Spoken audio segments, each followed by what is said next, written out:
edad. Te puedo interrumpir ahí porque Claro. la primera charla que hablamos de los machos diploides, ¿sí? Y cuando subí tu programa, ¿sí? Tu charla a nuestro canal, es impresionante la cantidad de gente que quiere que le expliques un poquito mejor. ¿Qué es un macho diploide? ¿En qué consiste y cómo fue que se produjo? ¿Sí? Porque si uno ingresa a nuestro canal de YouTube, vas a ver que cuando hablaste de ese tema, tenemos como 10 o 15 preguntas, siempre preguntando sobre lo mismo. ¿Podrías recordarle eso al público que nos está viendo ahora y mismo cuando subamos este video, esos mismos apicultores van a poder entender mejor el tema? Vale.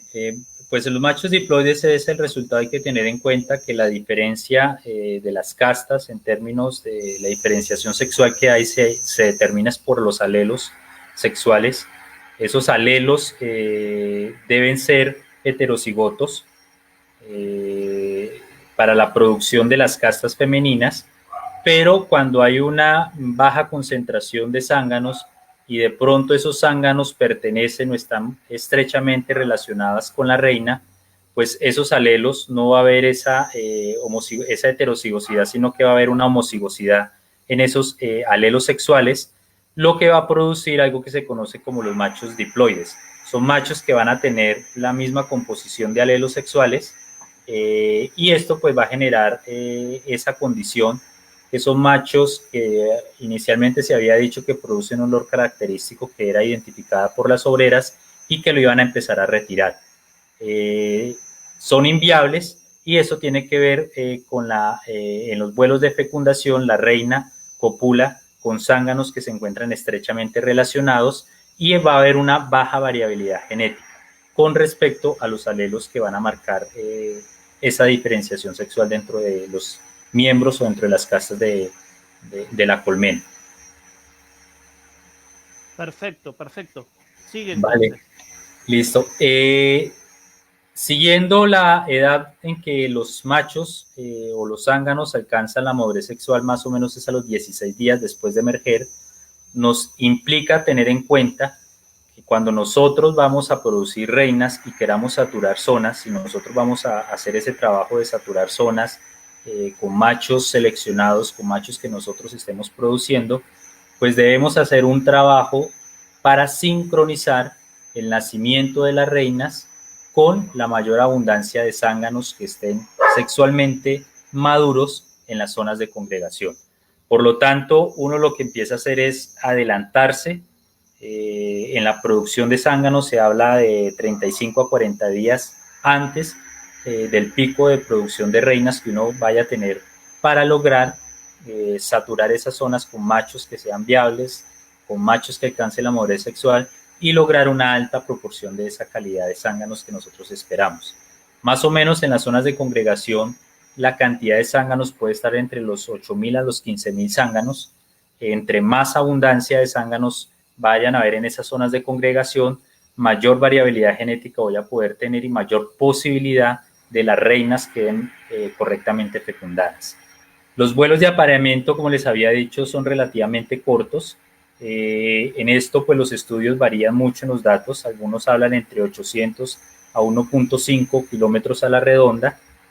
Otros ya dicen que van un poco más entre los 2 hasta los 3 kilómetros a la redonda, pero comparada con la reina, los rangos de vuelo van a ser menores y es una estrategia evolutiva para contrarrestar ese posible consanguinidad que se puede dar en algunas zonas. Las rutas de vuelo generalmente lo hacen a una altura de unos 20 a 25, incluso hasta 30 metros, donde son rutas de vuelo que son específicas y que llevan hacia las zonas de congregación. Anteriormente se creía que los zánganos salían de forma aleatoria, que no tenían fijo y que iban volando sin un horizonte, digamos, en esta forma, buscando las zonas de congregación.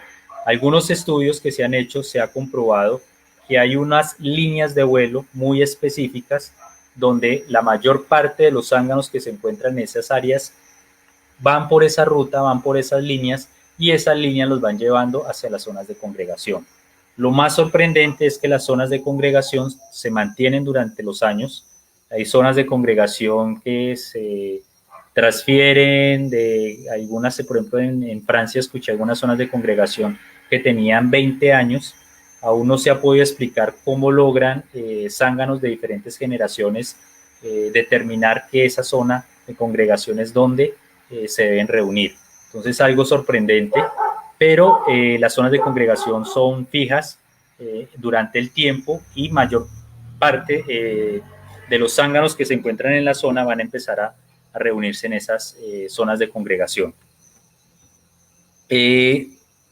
La función de los zánganos, siempre pues se ha considerado que los zánganos han tenido una muy mala relación, pues la gente considera que son zánganos que no cumplen función, que son zánganos flojos, se determina una persona despectiva diciéndole que es un zángano, pero dentro de la casta, dentro de la organización de la colmena, tienen dos funciones principales muy específicas, y la primera tiene una, a través de un movimiento específico que hacen las obreras, hay un estímulo para que los zánganos realicen actividades de trofalaxis mediante señales de vibración.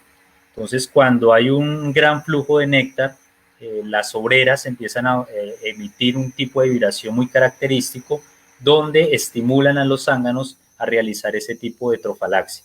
Y en la trofalaxia es una de las funciones principales para la maduración de la miel, para la transformación del néctar hacia miel. Entonces, es una función que es muy importante, en especial en los momentos de mayor flujo de néctar, cuando se necesita como agilizar ese tipo de actividad dentro de la colmena. Otra característica, otra función que realizan dentro de la colmena es la termorregulación del nido.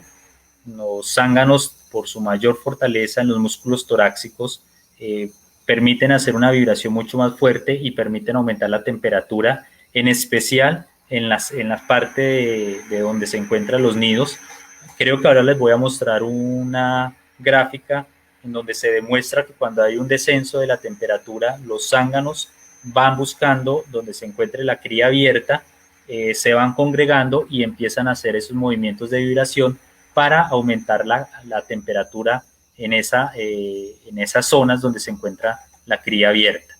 Y es indudable que los zánganos también pues hacen un aporte del material genético, aunque se considere que simplemente son reservorios de genes de la reina. Recordemos que los zánganos son una copia o es un clon genético de su madre o de la reina. Entonces muchas veces se considera a los zánganos simplemente como reservorios o como vectores del material genético de la reina. Pero indudablemente pues está haciendo su aporte del 50% del material genético, que si nosotros consideramos un 50%, nos llevaría a decir que tenemos que hacer un trabajo juicioso también de selección de zánganos, porque está aportando la mitad de las características que nosotros de pronto deseemos mejorar.